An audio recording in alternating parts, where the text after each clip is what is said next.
Good afternoon. This is Chris Robinson, Robinson Ag Marketing with today's afternoon update, noon update. Well, let's get right to it. The D's corn sitting on a new contract low at 402.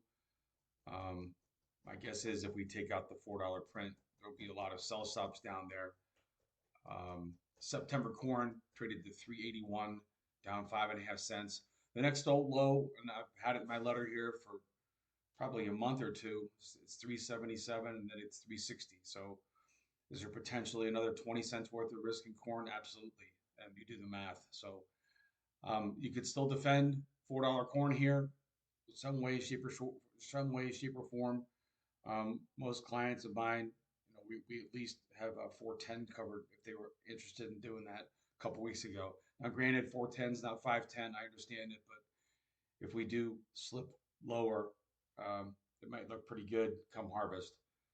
Looking at soybeans, we'd had a nice bounce back up to $10. Looked like we were going to go possibly have a little short covering rally after really good exports yesterday.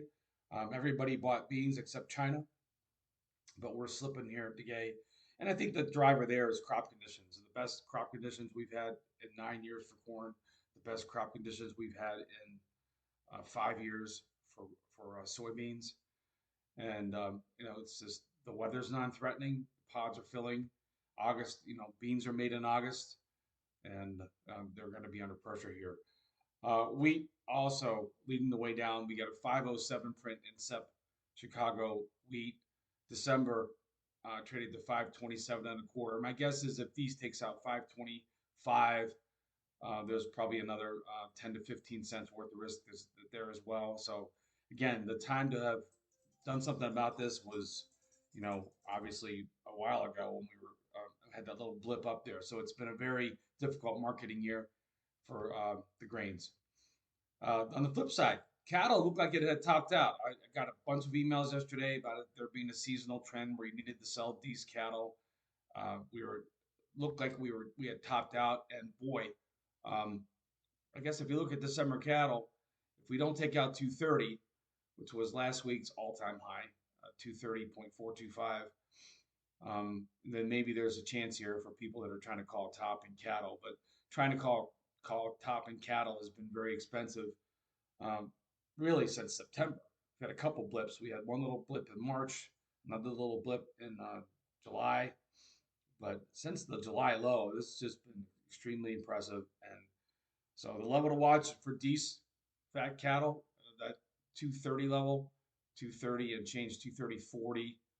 Um, we're key. We're hanging under it right now, but still, it's only Tuesday. And yesterday, it looked like we were going to roll over. I mean, um, this has been a market that's kind of redefined the word whipsaw because it really looked like we were about to roll over. Feeder cattle as well, up $6 today.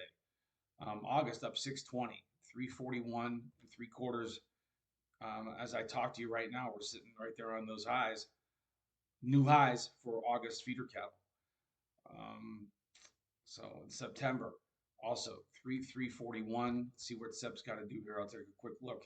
If you're short cattle here, make sure that you're um, have some sort of exit plan. So I can tell you, Sep cattle is right up against the high from last week, the all-time high. So it looks like it wants to leg up. It's going to leg up. It's good if you're not short, but yeah, the high for Sep feeder was 340.60 last week. Then we hit 341 and change, and today we traded to right to 341. So we're right there. Is that going to be a triple top? Are you going to? I put it in the tweet earlier.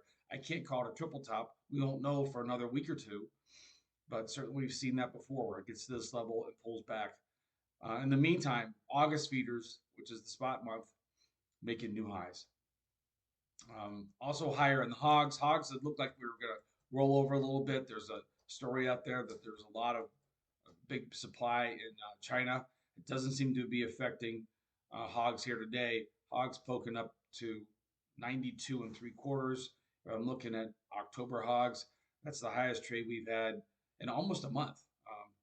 3 weeks, 3 week high. So as cattle rally, it's pulling up lean hogs. It's a good day for the protein complex. Remember, the funds are long with the protein complex.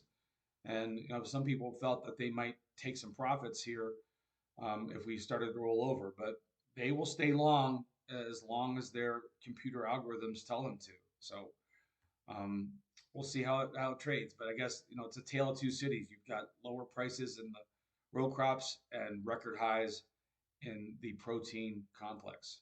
This is Chris Robinson. There are hedges out there that can work for you even as we head into the August 12th USDA report. Please give me a call. There's something we can craft that will fit your bottom line, will fit your risk. And what risk is there? The risk is that we continue to grind lower in the grains. This is Chris Robinson. If you need help, give me a call 312 638 8868. Have a great rest of the day. Take care.